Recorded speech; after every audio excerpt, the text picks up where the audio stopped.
Just days before their on April 30th, 1945, Adolf Hitler and Eva Braun completed the destruction of all their archives. Hitler wanted to leave nothing behind. Historians thought they had consulted all the existing accessible archives. 70 years on, thanks to Commandant Raymond Rose, a French officer, now deceased, and a private collector, new political and personal archives of historic significance have been revealed for the first time. These unique documents now bring into much clearer focus certain crucial moments in Hitler's last days. What was the atmosphere in the bunker? Did the Führer still hold out hope of a military reversal? Is there any physical evidence of the affair between Hitler and Eva Braun? When exactly did he and his companion decide to commit suicide? Did Goering really intend to seize power in the final days of the Reich?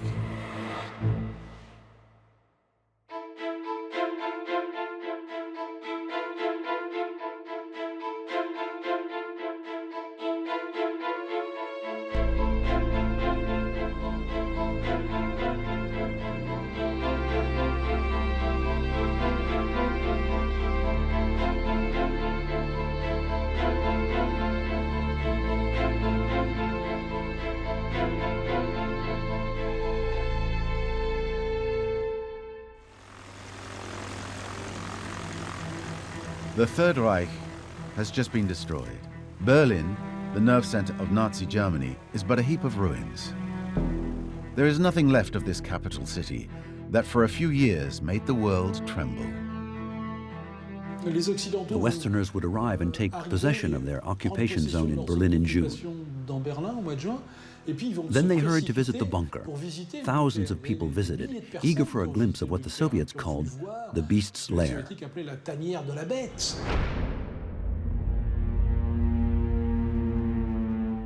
Everyone wanted to see where Hitler died. First, a procession of personalities.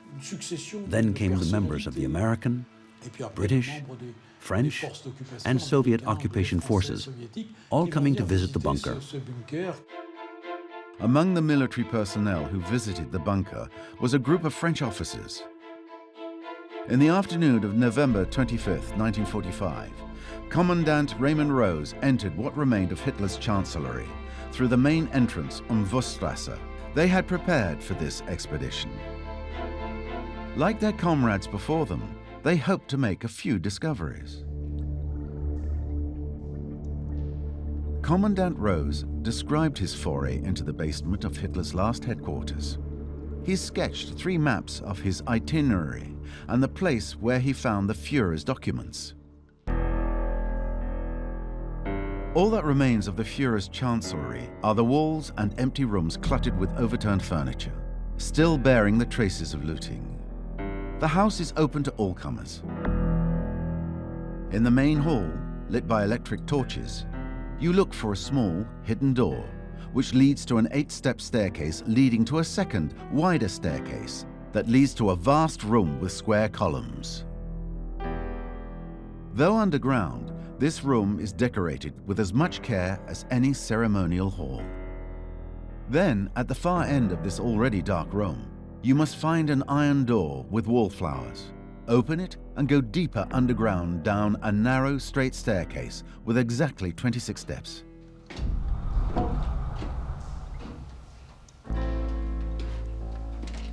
There you can see a horrible mess of upturned chairs and tables, candle wax, traces of a fire whose ambition was stifled.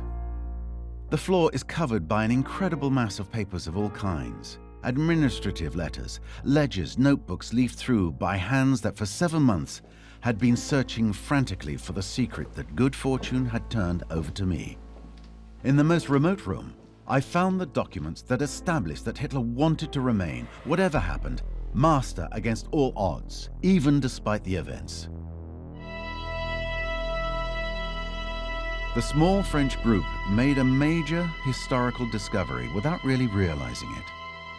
But more than 70 years later, a French collector, an enthusiast for this dark page of history, acquired Commandant Raymond Rose's documents. At one point, he picked up the documents which were on a wardrobe and brought them back. I'd say it was just after that we realized the historical significance of these documents, so he asked for permission to keep them, which was granted. And he kept these documents all his life. I don't think he had the benefit of historical hindsight. To him, it was a much more emotional act, because in a way, he was an actor in history. To understand the incalculable significance of the historic documents, we must revisit the story of the final days of Adolf Hitler. Mid-April, with the Red Army no more than 100 kilometers from Berlin, the remnants of the German divisions, around 500,000 men and 900 tanks, were retreating before the Russian steamroller. Across 200 kilometers, the front was yielding. The Reich was on its knees, and the Allied bombers were battering Berlin.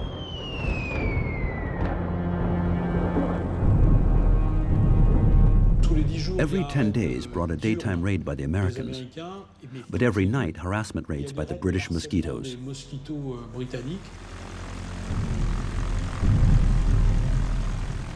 This meant the people were constantly under staircases and in cellars, busy taking refuge in the shelters, Hitler like the other 3 million Berliners. So everyone was exhausted. In fact, that's why the British stepped up the harassment raids. And at one point, the pressure of the bombing became so great that he decided to move out. So he moved into the bunker for good.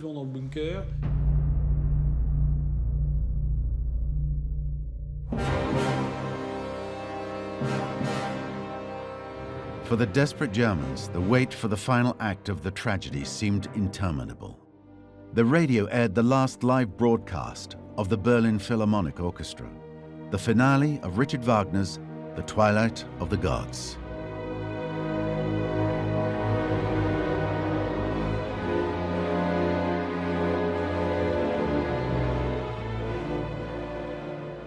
Hitler locked himself away in his shelter, a few hundred meters from the Brandenburg Gate, under the gardens of the Chancellery, in the central government district. From this bunker, he directed the final military operations. For a better visualization of the plans to the Chancellery and Hitler's bunker, they have been reconstructed in 3D. What's known as the Führer bunker was built on 2 levels. The first in 1936, under part of the Chancellery of the Reich. The second level was built in 1943 and 44, when it became clear that the ceiling thickness of 1.6 meters was not enough to resist the most powerful American and British bombs. The bunker was a construction of relatively small dimensions. Living space had been sacrificed to robustness. It was an absolutely massive concrete formwork. Hitler wanted to be sure that he could stay in Berlin and control events from there. I think he was always afraid of being away from Berlin, probably ever since the attempt of July 1944 to overthrow the Nazi government as well as assassinate him, and Berlin was going to be the center of power.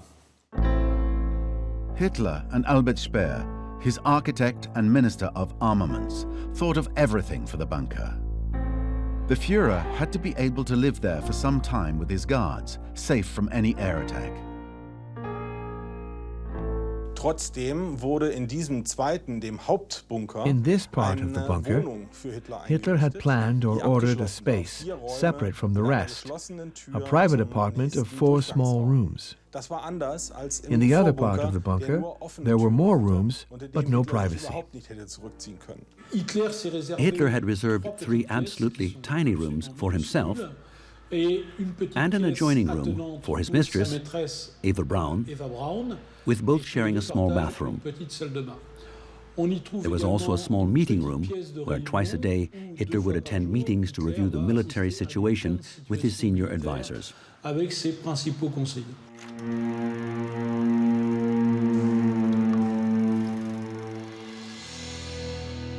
The bunker was a cellar buried 7 meters underground. Special adjustments were made for the comfort of Hitler and his entourage. There's obviously a gloomy atmosphere. The place itself is absolutely dismal. The concrete formwork bunker was situated on the water table of the river Spree, which flowed nearby. So it's a place that constantly oozes damp. The ground is pumped continuously, and it is cold. There is a mechanical ventilation system, and you can hear the fan all the time, and it gives you a headache. It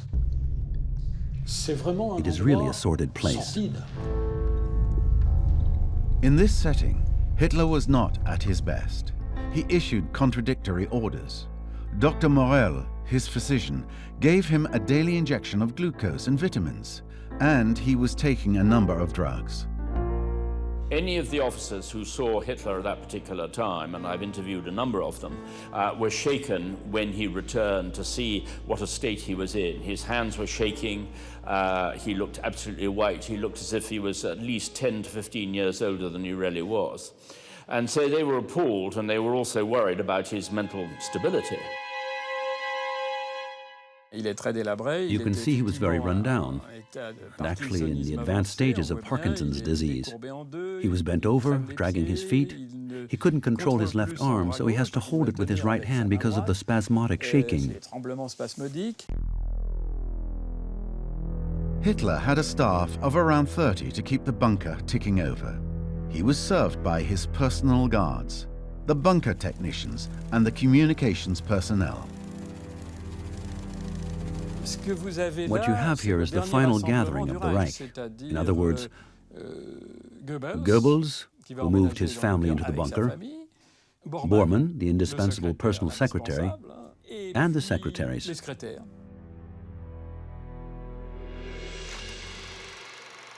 Against Hitler's will, his secret companion joined him in the bunker.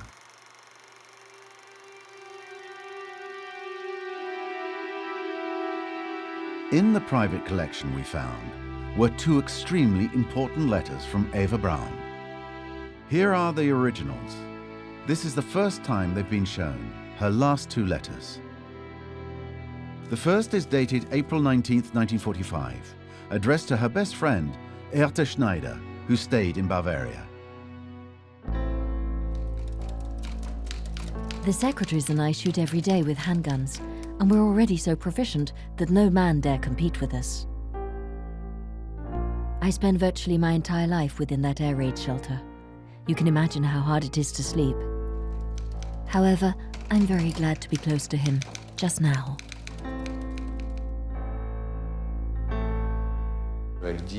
Finally, she says, I shall stay with him. And that's the tragedy of Eva Braun, being an extremely romantic little girl who was much younger than him and who, throughout the affair with Hitler, was scared of one thing only, losing him. In fact, she attempted suicide at the start of their relationship. Hitler got scared and kept her. So, for her, this in a way formalizes the relationship, the fact of showing that she will remain by his side till the end. This letter also gives us key information on Hitler's mood on the eve of his 56th birthday. This letter is very interesting in that it shows the atmosphere in the bunker. We can still see a glimmer of hope. Not a day goes by when I'm not begged to take refuge at the Berghof in Bavaria, but up to now, I've always won. Today, all communication is impossible. But I'm deeply convinced that everything will come right again, and he is more hopeful than ever. Yet at 3 o'clock on the morning of April the 20th, a mournful siren rang out. A siren that Berliners had not heard before. A signal to all that a new ordeal was about to begin. Red Army tanks had been sighted in the suburbs. April 20th was indeed a key moment, symbolically, as it was Hitler's birthday, and as the Soviets began to invade Berlin. So the problem for Hitler was whether he should remain in the city or flee. From the 20th, it became a pressing problem as the threat of being surrounded increased and the last wall of troops collapsed. What to do? Run or fight? At 3 o'clock in the afternoon that day, Hitler made his last trip outdoors. Atop the bunker steps in the Chancellery Gardens, he received the birthday wishes of an SS delegation. Hitler received in particular a delegation of the Hitler Youth, the youngest reserves in his army. These were the children who were being sent into the front line to die defending Berlin. He wanted to honor and reward the bravest amongst them.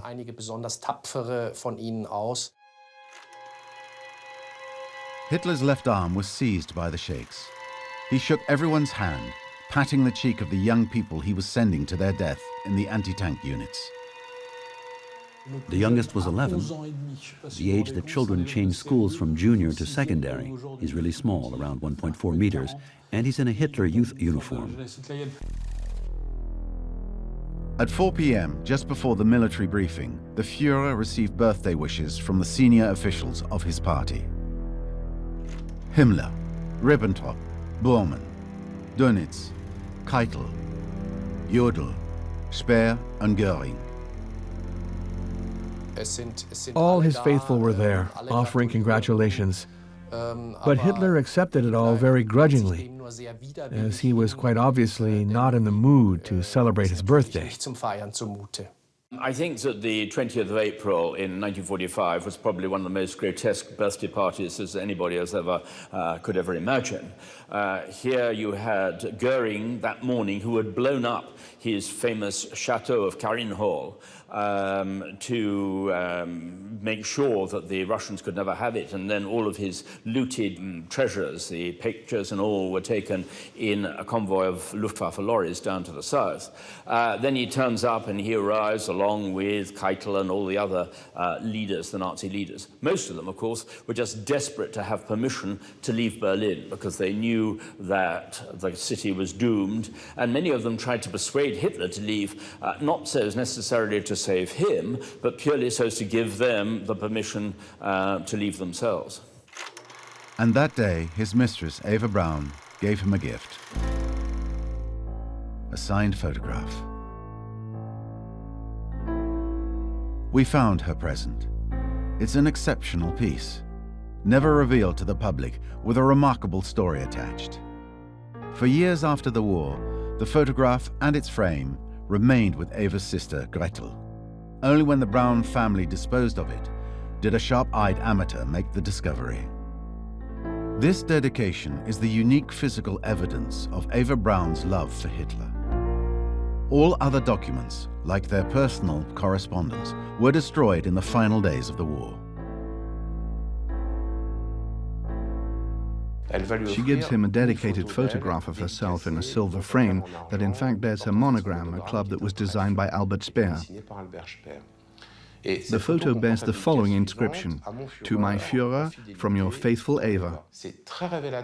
This is very revealing of Eva Braun's mentality and of what she's looking for, as she doesn't use his name, but rather "to my Führer," which implies a political importance, and more especially she uses the word faithful. It's a time when everyone is beginning to go on their own way, and she wants to mark her faithfulness to Adolf Hitler and the fact that she has returned. Hitler accepted the gift from she who had joined him during his darkest hours. He had turned Eva Braun into a state secret for the simple reason that he thought that he, the leader of the German people, could under no circumstances take a wife, as it would drive all the other women who wanted to be with him to despair. At the same time, he owed it to his country, to what he considered the notion of his country, not to take a wife, and that's why it had become an absolute secret. But he refused to seek refuge in the Alps, where the elite troops were posted. Everyone urged him to go to Bavaria, to the so-called Alpine fortress, where major fortifications and bunkers had been built in the Obersalzberg region. The German propaganda tried to convince the Allies they were setting up an Alpine hideaway, where the fanatical elements of the SS could hold out on the Allies for a long time yet. None of it existed. It was just a bluff. But it was propaganda that Eisenhower evidently believed, and it had a major military impact, as a large part of the American forces were sent south towards Munich and the Alps instead of heading east.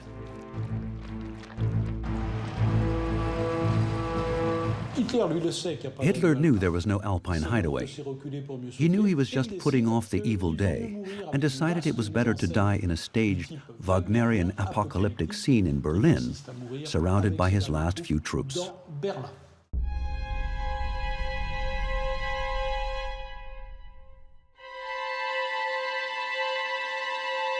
Speer had given him the idea, a very cinematic idea, that the Götterdämmerung in Berlin would be dramatic, while in Berchtesgaden it wouldn't have any of the same dramatic quality.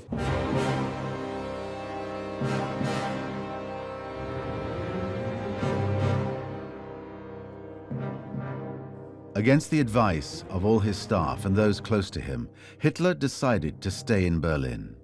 Victory or death, his last battle would take place in his capital. The birthday ended that night with the final Allied air raid on Berlin.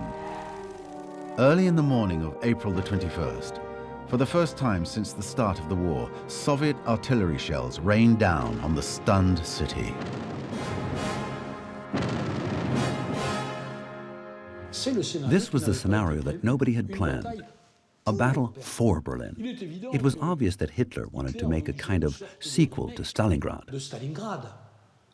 He remembered, as did Goebbels, who he saw every night and who constantly reminded him of this precedent, that eventually a major urban battle may cause a turning point in the war. And Stalin, in agreement with Hitler, decided that, symbolically, taking Berlin did make sense. He who took Berlin, for posterity and for eternity, would be the real victor over the Reich. After the shelling, the various Soviet army units began to surround Berlin. They were 10 kilometers from the city center. The first Soviet soldiers entered the center of the German capital. Stalin named the Reichstag as a symbolic target. At this stage of the Russian advance, Hitler was not yet his priority. Moreover, Soviet intelligence services did not know where Hitler was. He might have already fled. In fact, he was there, a few meters underground in the bunker, trying to plan a counter-offensive. Everything was changing from one moment to the other. And of course, the briefings themselves, dealing with the forces, lacked no connection with reality. I mean, Hitler, once again, was looking at the maps, was saying that's an army, that's a division, or whatever, when in fact, they just consisted often of very few men. Holed up in his bunker, Hitler still had 3 army corps around Berlin. General Busse's 9th Army in the southeast, the Steiner unit to the north, and the 12th Army to the southwest of the city. It had no armored vehicles, it had no anti-tank guns. They were mainly young soldiers, very enthusiastic, who were prepared to fight to the end, but they simply didn't have the weaponry. And the idea that somehow that the 12th Army could join up with the 9th Army coming from the east and make this sort of combined counterattack against the Russians was again typical of Hitler's fantasy. But Hitler continued giving orders as if these 3 forces could engineer some kind of concentric movement that allowed them to counter-surround the Soviet armies. No counter-offensive worked. The Germans were retreating in all areas. Hitler didn't understand why troops he was moving on a map weren't breaking through. That day, for the first time in ages, Hitler lost his composure in front of everyone. He threw a tantrum, shouting, "I give up, everything is lost, this is the end." That was when everyone around him realized he had no solution, no plan, no hope, and that everything really was lost.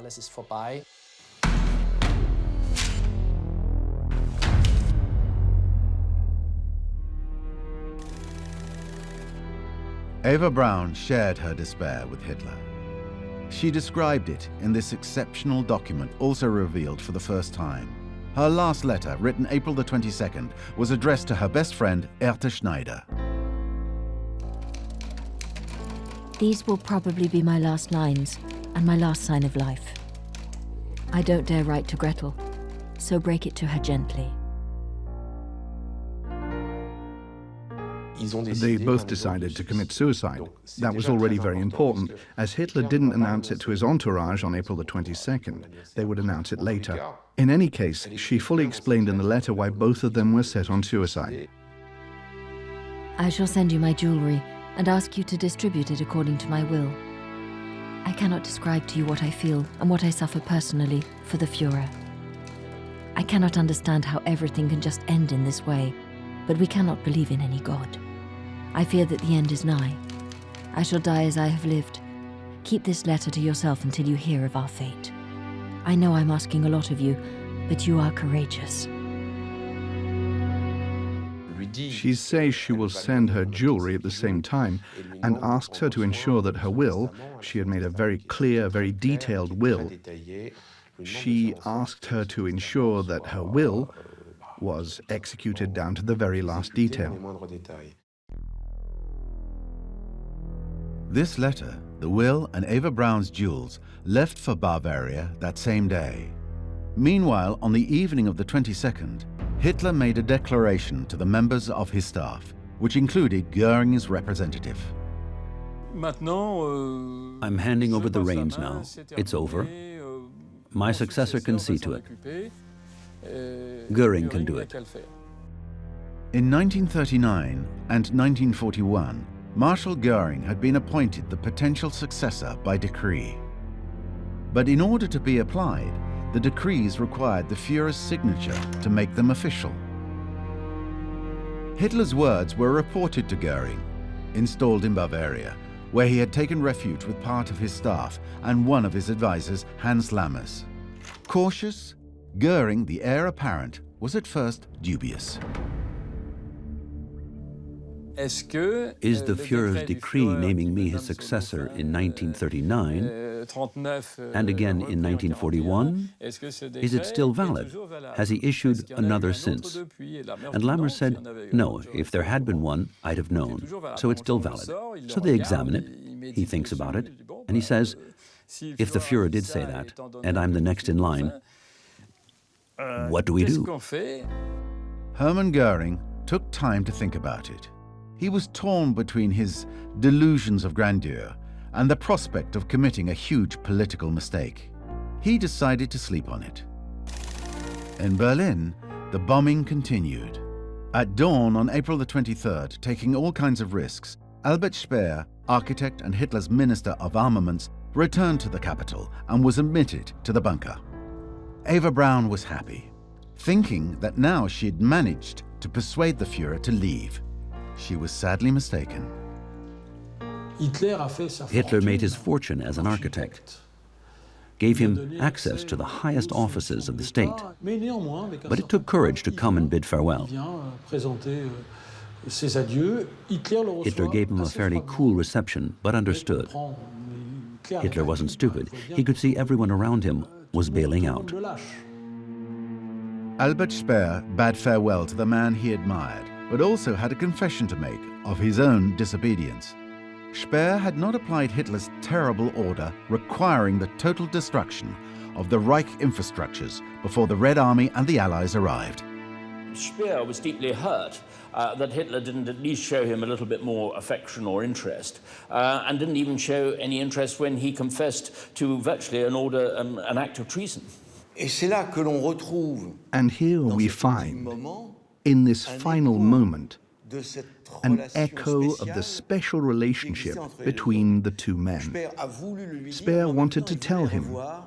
At the same time, he wanted to see, one last time, the man about whom he felt very strongly. Hitler saw, perhaps, in Speer, a kind of son he never had, which explains this lack of reaction, his passivity to what Speer had said. Others had been executed for much less. Hitler let him go. In the afternoon of April the 23rd, 1945, Hermann Goering finally reached his decision. He wrote to Hitler at 5:43 p.m. Führer, Do you agree, following your decision to remain at your combat post in the fortress of Berlin, that I should assume the leadership of the Reich with full powers, both internally and externally? Goering was thinking, in fact, he'd already made quite a few contacts to try and kickstart peace talks. Goering wanted to be seen as the man who brought peace to Germany, and he sent a telegram to Hitler in the bunker in which he said that if Hitler hadn't shown any sign of life before 10 p.m. on April the 23rd, Goering would take that to mean that he was the new chancellor and Hitler was no longer in a position to issue commands. This telegram and all the following correspondence were taken from documents discovered in Hitler's bunker by Commandant Rose. In all, 13 original letters and telegrams of historical significance that now allow us to precisely reconstruct the final, extremely tense exchange between Hitler and Goering.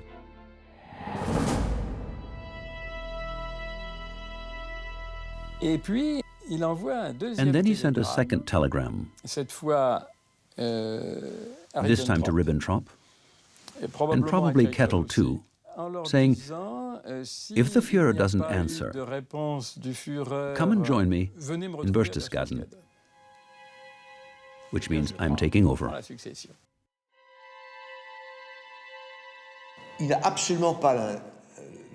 He has absolutely no sense of being disloyal to Hitler. He is reacting to a situation where Hitler is no longer in a position to govern Germany. Were he to replace him, it would, to him, be only temporary. Whatever Goering's intentions, this second message would cost him dearly. When it was handed to Hitler, he was with Goebbels and Bormann, Goering's sworn enemies.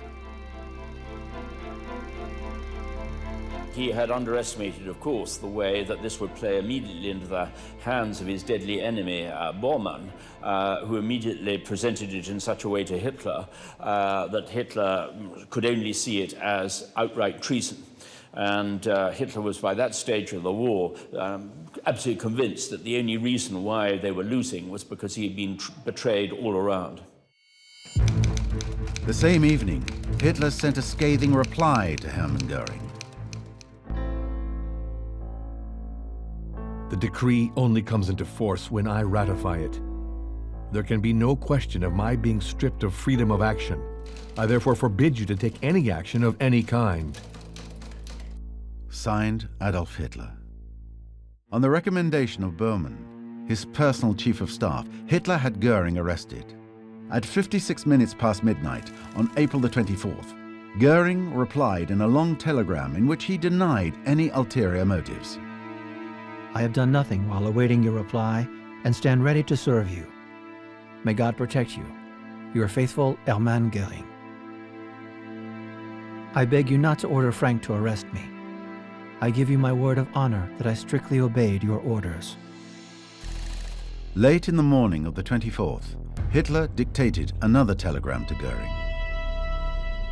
This personally signed telegram was unequivocal. Your actions constitute betrayal of the national cause, and such conduct, high treason, deserves the death penalty. Taking into consideration your great services in the past, I offer you a chance to resign, citing serious illness as a reason.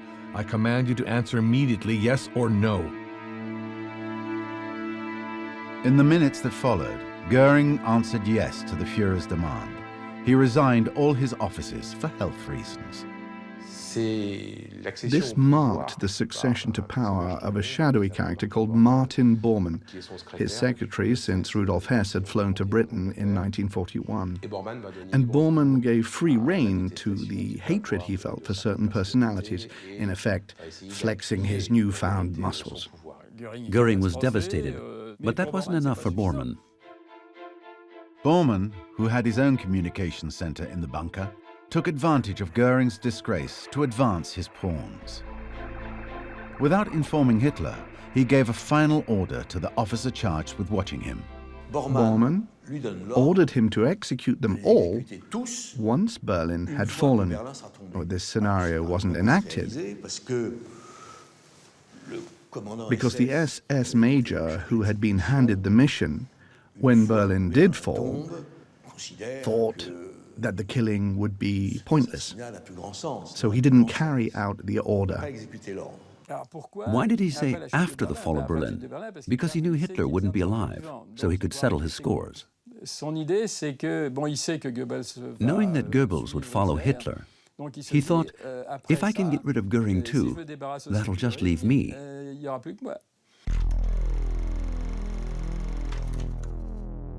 Hitler was unaware of what was going on behind his back, and to humiliate Goering even more, he stripped him of his last powers. On April the 25th, he dictated his last message to Goering, to his assistant. In light of your unfaithful attitude to the German people, to myself, and to the measures envisaged, I cast you out of the party. Personally signed by Adolf Hitler. That day, he also ordered the destruction of all his personal archives. These documents should have been destroyed, but in the panic of the final days, they were miraculously forgotten. Hitler had burned all of his personal archives, which would include some very important correspondence with heads of state. He also burned all the military memos. And he asked his adjutant, Julius Schaub, to leave the bunker, go to Munich, and burn the archives in his apartment and burn his archives in Berchtesgaden, which Schaub duly did. There's a concern, rather like Goebbels, a concern for his posterity.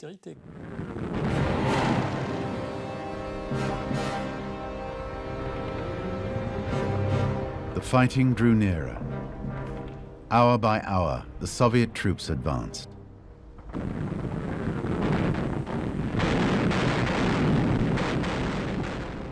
At this stage, shells were raining down constantly on the Chancellery Gardens, just above the bunker. A series of typewritten notes transcribing discussions between Hitler and Goebbels sheds light on the Führer's last military hopes. These documents were conserved by Heinz Lorenz, who headed the bunker's press corps and only published them recently.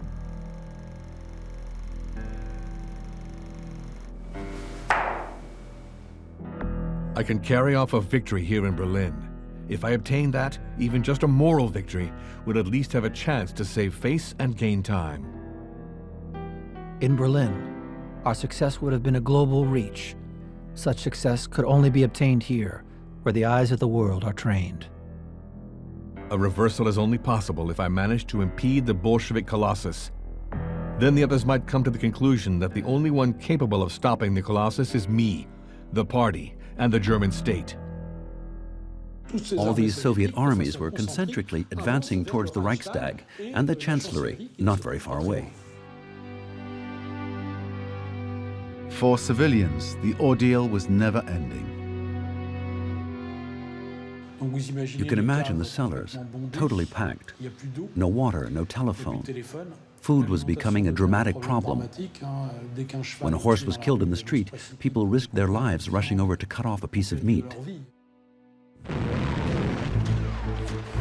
In the midst of this deluge of fire, a woman, a German Air Force ace, managed to land her aircraft alongside Hitler's bunker. It was April the 27th, and confirmed Nazi Hannah Reich and her lover, General Ritter von Greim, wanted to see Hitler urgently. They came down into the bunker, Ritter von Greim lying on a stretcher. He had been shot in the foot as they landed. So why did she come? To try to persuade Hitler to leave the bunker and go, perhaps, to Berchtesgaden. But nothing was to be done, of course. Naturally, he refused. In recent days, Hitler had distributed cyanide pills to his entourage. He also gave a capsule to Hannah Reich so that they could end their lives. This was also symbolic, a sign of honor to her. He was rewarding her for her exploit. A cyanide capsule for Hannah Reich and a promotion for Ritter von Greim, who was appointed commander of the Luftwaffe in place of Goering. They then left as they arrived, taking off under a hail of Soviet fire. They escaped unharmed. Meanwhile, another Nazi dignitary was busy behind the scenes, Heinrich Himmler. He had left Berlin just after Hitler's birthday. The Minister of the Interior and head of the SS offered the Allies the unconditional surrender of Nazi Germany. Sure of himself, Himmler attempted a takeover. On April the 28th, the Allies mocked him in the press. And Eisenhower refused. Totally. His communiqué was published in the Western press. Hitler was hysterical. The man who had orchestrated the final solution for him was stripped of all offices.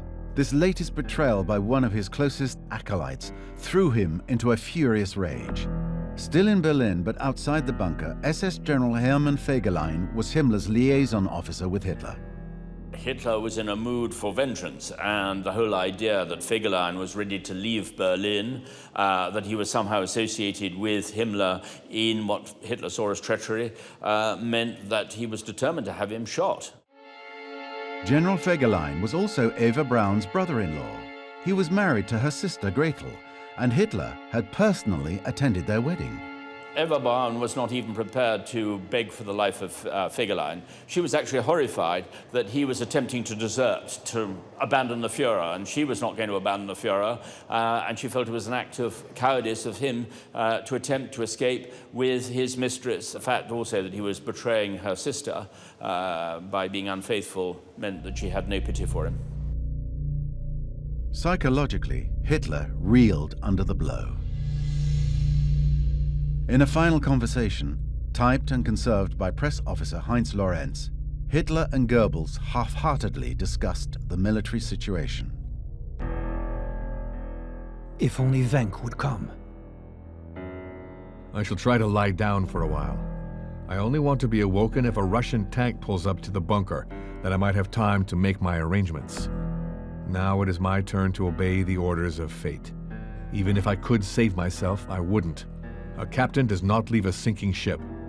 Hitler and Goebbels thought that General Wenck's 12th Army was about to break through the Russian troops surrounding Berlin. The opposite happened.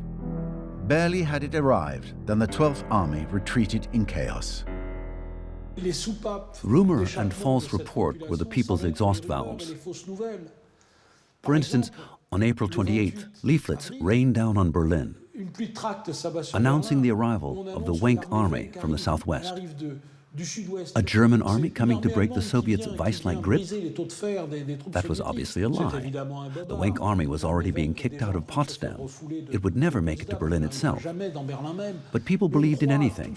And after a time came apathy, fear, the desire to live 1, 2, 3 hours more. April the 29th, 1945, at 1 o'clock in the morning, Adolf Hitler married Eva Braun, his mistress for 13 years. The only witnesses to this union were Goebbels, Bormann, and a registrar.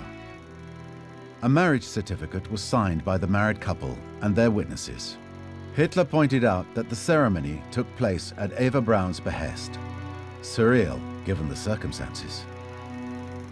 I think Hitler decided to marry Eva Braun because of all of the treason which he saw taking place around him, that her decision to come and die by his side, he felt needed to be repaid, and he knew that she wanted, above all, to be Frau Hitler.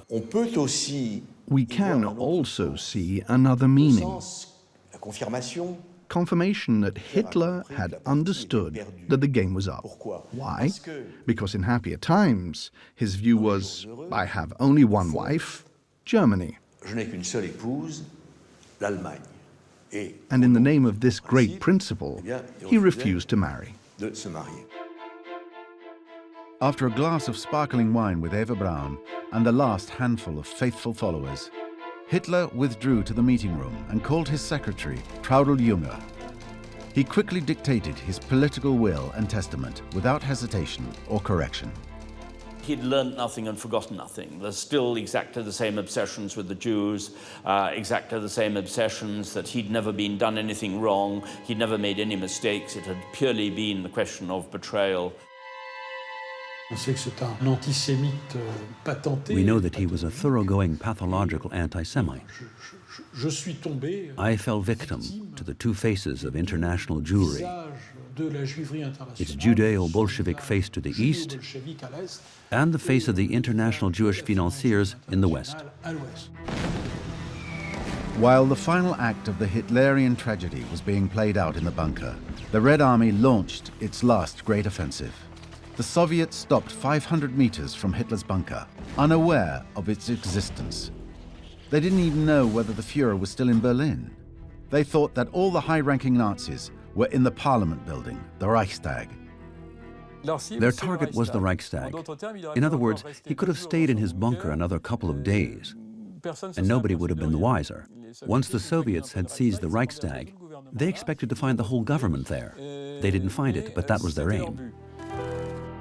On April the 30th, in his personal will, dictated at 3 o'clock in the morning, Hitler announced, "My wife and I choose death to escape the shame of deposition or surrender. It is our wish to be cremated immediately where we lie."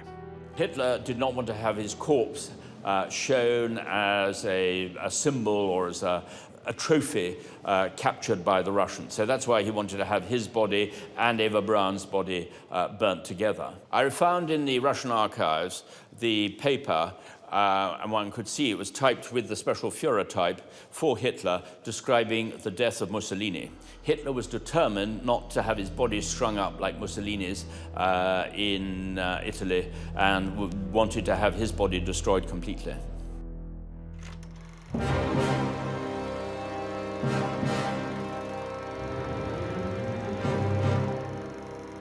Early in the afternoon of April the 30th, 1945, after poisoning his dog Blondie, Hitler said farewell to all his staff. He advised his assistants to head west and urged his officers to continue the fight. Hitler and Eva Braun withdrew to their rooms at 3 p.m.